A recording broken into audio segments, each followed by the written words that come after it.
Muchísimas gracias. Y también quisiera aprovechar la oportunidad para agradecer a la organización el hecho de concederme este privilegio y placer de participar en el simposio para explicar algunas ideas sobre cómo la alimentación complementaria puede influir sobre el riesgo de obesidad. En cuanto a los conflictos de interés, quisiera dar las gracias a la Cátedra Ordesa y a la Universidad de Granada por organizar esta conferencia y no tengo más conflictos de interés con respecto a la charla de hoy.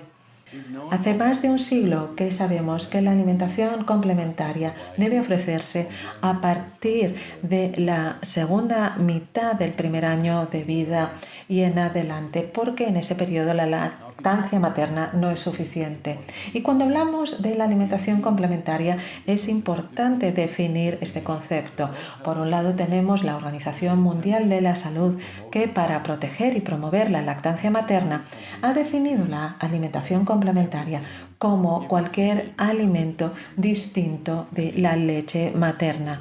Esto incluye alimentos sólidos y líquidos y la leche artificial. Sin embargo, los pediatras y las sociedades de pediatría definen la alimentación complementaria como cualquier alimento sólido o líquido distinto de la fórmula o la leche materna.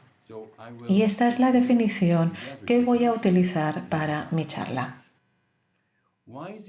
¿Por qué es tan importante el periodo de alimentación complementaria? Pues bien, este periodo entre los 6 y 24 meses de edad se caracteriza por un crecimiento continuo muy rápido y por una alta necesidad de nutrientes. Y además, justamente en este periodo es cuando se ve en el mundo más desnutrición crónica y más desnutrición aguda, en este periodo entre los 6 meses y 24 meses de edad.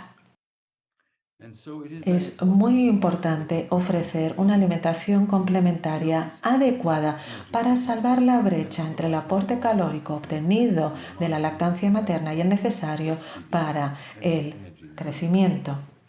Además de ofrecer este aporte calórico, la alimentación complementaria también suministra micronutrientes importantes como el hierro o el zinc. ¿Y por qué se puede llegar a pensar que la alimentación complementaria tiene una influencia sobre el riesgo de obesidad?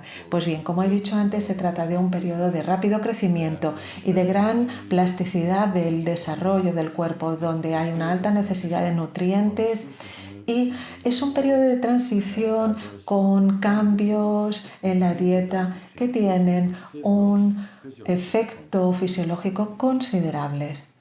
Además, se trata de un periodo donde empiezan a surgir las preferencias por distintos sabores y se van marcando las conductas alimentarias.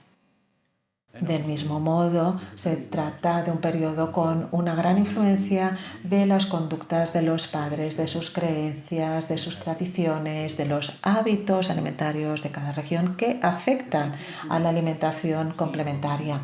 Y hay muchos estudios de años recientes que indican que la sobrealimentación y un aumento de peso rápido durante los 2 primeros años de vida tiene un efecto sobre la obesidad. En esta compilación de estudios se constata que con un rápido aumento de peso en los primeros 2 años de vida, entonces el riesgo de obesidad casi se dobla en la adolescencia y en la edad adulta. Lo mismo se constata en este amplio estudio con 50.000 niños que indica que con una ganancia rápida del IMC a edades tempranas hay un mayor riesgo de obesidad en la adolescencia. Por lo tanto, la sobrealimentación es un problema.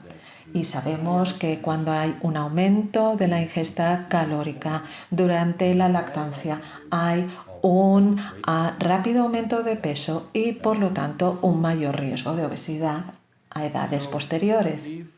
Pero si necesitamos esa ingesta calórica de los alimentos sólidos para salvar la brecha que he comentado antes, ¿Aumenta la introducción de sólidos ese aporte calórico?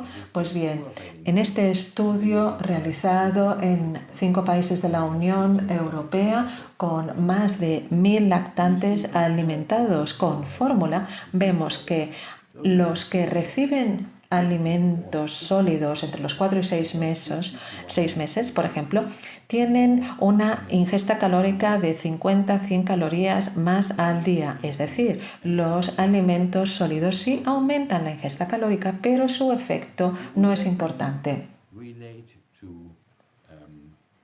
¿Cuál es el riesgo de obesidad? Entonces, pues no hay ese riesgo porque vemos en este gráfico cómo se van introduciendo los alimentos sólidos y cómo va aumentando el peso.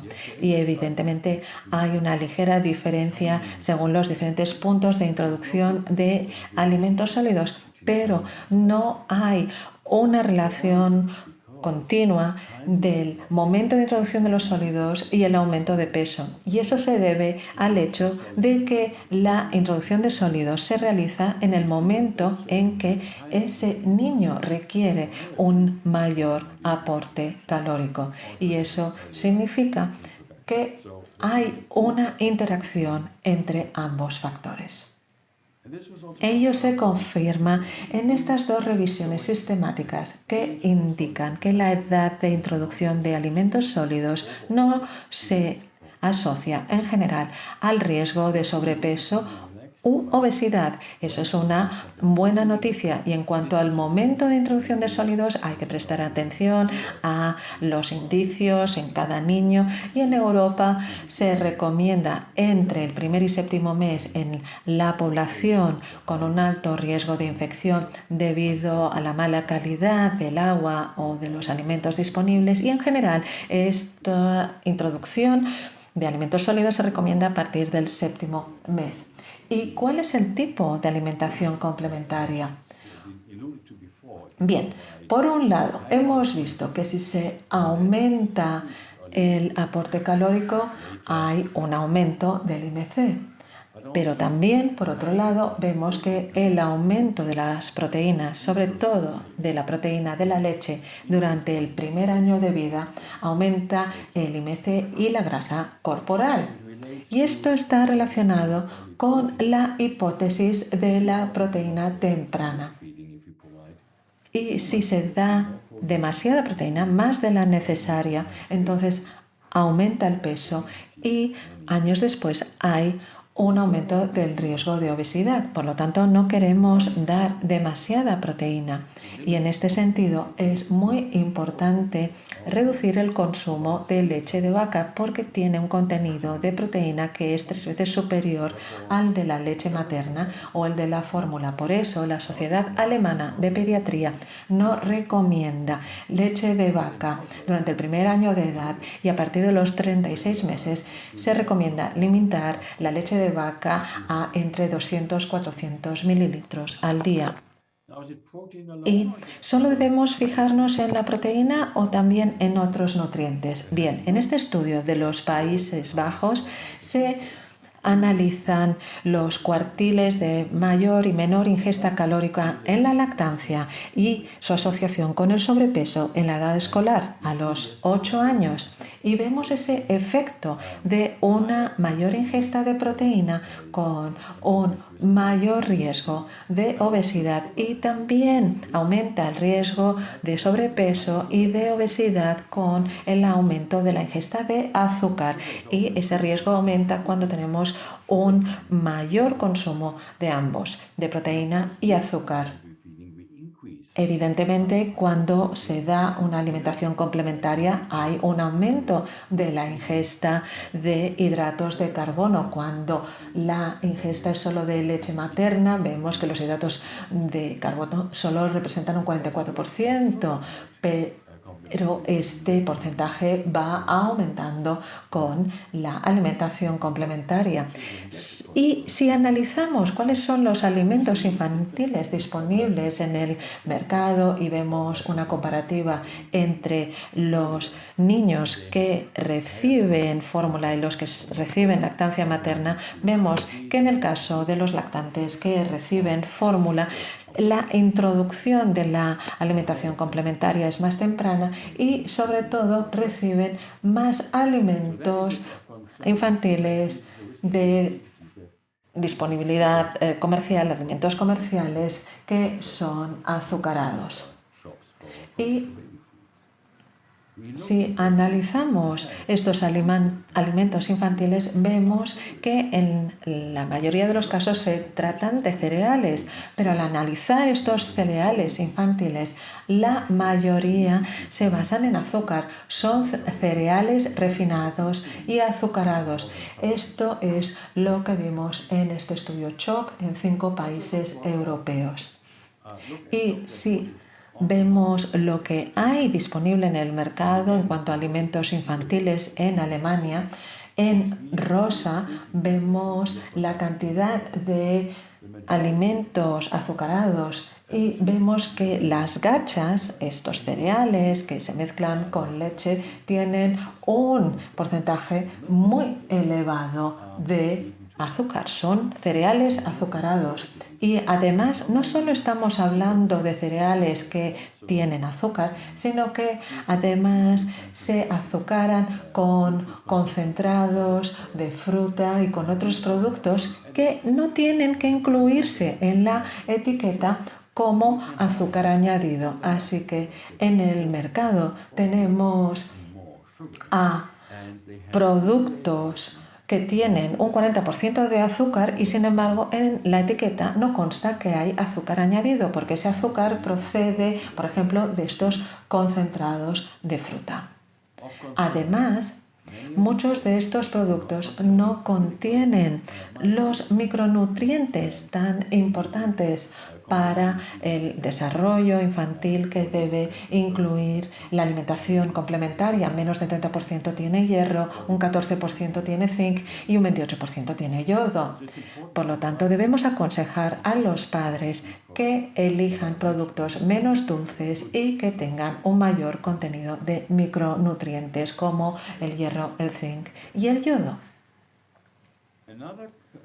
Otro tipo de producto que nos preocupa muchísimo y que se ve cada vez más en el mercado son estas botellas flexibles que tienen dentro estos purés, estas compotas y son unas bolsas flexibles que llevan una bolsa y, un tapón y a las familias les encanta porque se lo dan al bebé y el bebé va chupando constantemente de esta bolsa y desde el punto de vista pediátrico realmente se trata de un desastre, porque si analizamos la composición de estos productos en Alemania, tienen un alto contenido de azúcar y de calorías. Hasta el 90% de las calorías de estos productos son azúcares. Además, un producto tan alto, con un contenido tan alto en azúcares, no solo aumenta el riesgo de obesidad en el futuro y es además un alimento poco equilibrado, sino que aumenta el riesgo de caries. Y la Sociedad Alemana de Pediatría advierte contra el uso de estos productos porque los lactantes y los niños deben ir experimentando con diferentes sabores y texturas y además es importante que la ingesta sea reactiva. No podemos poner este tipo de bolsas en las manos de los niños y que vayan chupando de forma constante estas compotas. La alimentación se debe dar con cuchara o se debe coger con los dedos. Y la Sociedad Alemana de Pediatría, como digo, advierte en contra de estos productos.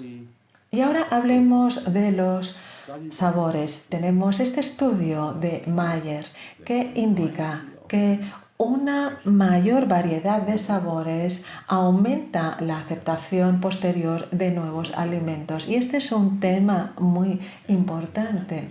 Y en el estudio ALSPAC se observó que en una población de casi 8.000 niños, cuantas más verduras cocinadas en casa se dan a los niños a los 6 meses, más verduras van a comer esos niños a los 7 años.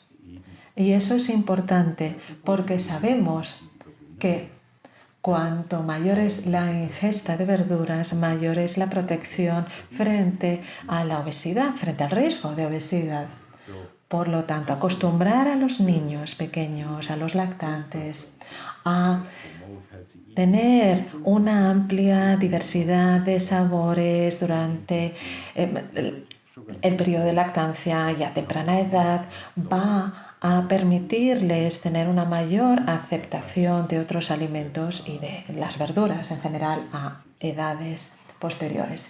Finalmente, debemos recordar que la alimentación complementaria no solo ofrece nutrientes. La alimentación complementaria es una oportunidad de interacción entre los padres y los hijos. Y aconsejamos a los padres que cuando alimentan a sus hijos se centren en ellos, que no estén pendientes del móvil ni de la televisión, que deben estar pendientes de la reacción de sus hijos. Y además es una oportunidad para hablar con los niños y para observar cuáles son sus reacciones.